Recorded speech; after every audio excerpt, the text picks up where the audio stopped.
नमस्कार, मैं हूं आपके साथ जूही तोमर और आप देख रहे हैं न्यूज वन इंडिया। विधानसभा उपचुनाव की रणभेरी बज चुकी है और प्रत्याशी चुनावी मैदान में भी आ चुके हैं। इसके साथ ही राजनीतिक दलों ने उपचुनाव में जीत को सुनिश्चित करने के लिए अपने अपने राजनीतिक समीकरणों को साधना शुरू कर दिया है। लेकिन इन सब के बीच 9 में से 4 सीटें ऐसी हैं जहां पर बसपा ने सपा के लिए न केवल मुसीबत खड़ी कर दी है, बल्कि उसके मंसूबों पर पानी फेरने का भी पूरा इंतजाम कर लिया है। दरअसल बसपा सुप्रीमो ने बड़ी सूझबूझ के साथ अपने प्रत्याशियों को चुनावी मैदान में उतारा है और जातीय समीकरणों के आधार पर ऐसे उम्मीदवार उतारे हैं कि अगर उनका भला ना हो सका तो वो भला दूसरों का भी नहीं होने देंगे, और उसमें भी सबसे ज्यादा सपा प्रत्याशी है। यानी 4 विधानसभा सीटों पर हालात कुछ ऐसे बन रहे हैं कि हम तो डूबेंगे सनम, तुमको भी ले डूबेंगे। दरअसल बसपा सुप्रीमो मायावती ने उपचुनाव में ऐसा लगता है कि सपा की घेराबंदी करने के लिए 2022 के विधानसभा चुनावों वाला मायावी जाल जो है वो बिछा दिया है, क्योंकि 22 के विधानसभा चुनावों में बसपा के प्रत्याशियों ने अगर किसी के सबसे ज्यादा नुकसान किया था तो वो समाजवादी पार्टी का था। बसपा ने जातीय समीकरणों को साधा और ऐसे उम्मीदवारों को टिकट दिया जिन्होंने सपा के वोट बैंक में सेंध लगा दी।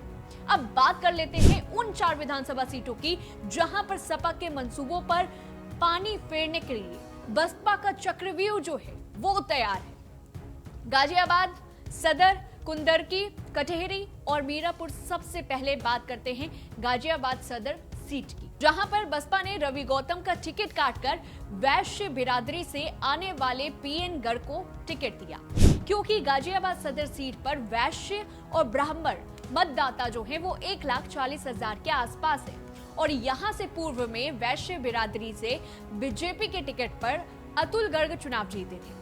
ऐसे में बसपा प्रत्याशी वैश्य होने के नाते अपना वोट और बसपा के कैडर दलित वोट में सेंध लगाते हैं तो फिर सपा के लिए मुश्किलें हो जाएंगी।